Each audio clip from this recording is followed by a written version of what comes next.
Reading price charts, bar by bar. Technical analysis of price action for the serious trader. Chapter 7, Magnets. Table of contents. Measured moves based on the first pullback, AB equals CD. Measured moves on breakouts based on thin areas and on flags. Reversals often end at signal bars from prior failed reversals. Other price magnets. Measured moves based on the first pullback, AB equals CD. AB equals CD is the same as a leg 1 equals leg 2 move. The first move is the AB, the second move would be the CD. These are ways to stay with the trend. Counter trend trading should be avoided until at least a measured move is met. Here we can see the bullish AB equals CD. The AB leg starts down here, then we have a deep pullback and we get a CD measured move. There's two types of ABCDs. One was of the previous one you saw, and then this could be of a range. So the AB would be the high, or would be the low and the high of the range, and the bullish breakout would be C, and that's met right here. Here's the bearish AB equals CD. Here's the first leg AB, pullback, ED. It could also be leg 1, leg 2 move. In the book, they talk about AB equals CD. Notice that the AB equals CD moves somewhat have deeper pullbacks. Here's that same ABC move within a bearish range. So we see a bearish trend into a range. We break out of the range and go for a measured move here. And it's always better to trade with the trend until the measured move is met. You see once it's met, bulls actually got a gap up and made money the next day. Measured moves on breakouts based on thin areas and on flags. Measured moves based on breakouts is designed to keep us on the right side of the trend. A thin area of trading is a breakout. Breakouts have no overlap and move sharply in one direction. A fat area of trading is a trading range. It has back and forth price action. This means the bulls and the bears are in agreement. Here's a bullish move. It's a thin area here. That's the breakout, and a fat area with lots of overlap.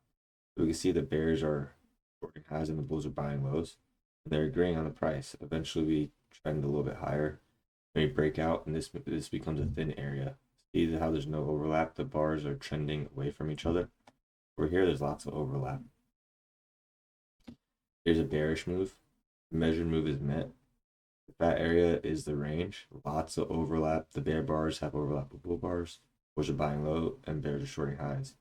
See how the breakout starts to pick up around here, and then when they break through the range, thin area is the actual breakout. No overlap. All the bars are trending. They open here and close lower. Open, close lower. A little bit of this is a small pullback. It opens here, it closes lower. So these are all trending like bars into the measured move, and it actually went a little bit further and then reversed. Al talks about how we should not take counter trend trades until at least the measured move is met. If you took a long trade here, you would get crushed. If you wait till the move is met by this bar, you'd make sense. Reversals often end at signal bars from prior failed reversals. When the market trends in one direction, it will have prior failed reversals. These failed reversals are with trend pullbacks. When the market finally reverses the trend, the prior failed reversals will become targets. So here's the bullish trend right here to the left, and then the bull breakouts become the bearish targets on the way down. Here we have a bull flag, that's a failed reversal, and it breaks to a new high. Pullback, new high, pullback, new high, pullback, new high. Market goes sideways and then becomes bear targets. These pullbacks become support and the bears go to test them. See, the original breakout point is tested right here, which was the low of the bear trend, and then it took off. Here's a bearish trend. All of these failed reversals become bear flags. The bulls want to go higher, but it fails and it becomes a bear flag. Double top bear flag sells to a new low. Double top bear flag sells to a new low. Bulls get a higher low here. That's bullish price action, and then they go target the tests of the bear flag. So here was the previous breakdown level. Look at that bar. Here, the bulls want to break out above this swing high. The market races to resistance. It pulls back and eventually breaks out. You can even see the market came back and tested this breakdown point here. So when there's a trend on to the left, the right side, so in this case would be the bull side, will have bear targets here. So that's a bear flag. That's their target. Bear flag, double top, that's their target. Other price magnets. There are a lot of price magnets within the markets. These price magnets are designed to keep us in the correct direction of the trend. Traders should avoid counter trend setups until magnets have been reached.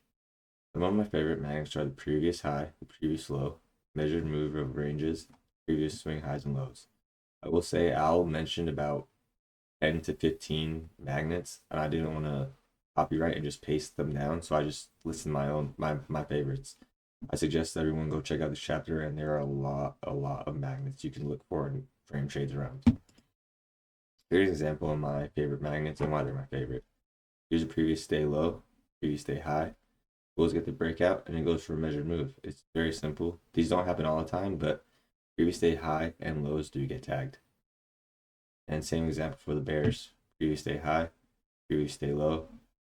Bears get the breakout, and the measured move is met before it goes sideways. Previous day highs and lows just tend to be magnets because the market races to support or resistance. I said that backwards. Resistance or support. Summary. Magnets happen all over the place. They are meant to keep us trading with the trend. I've taken counter trend setups before magnets are reached and have been crushed. AB equals CD is another form of a leg 1 equal leg 2 move. Both keep us with the trend. When the market finally reverses, previous flags / failed reversals can become targets for the new trend.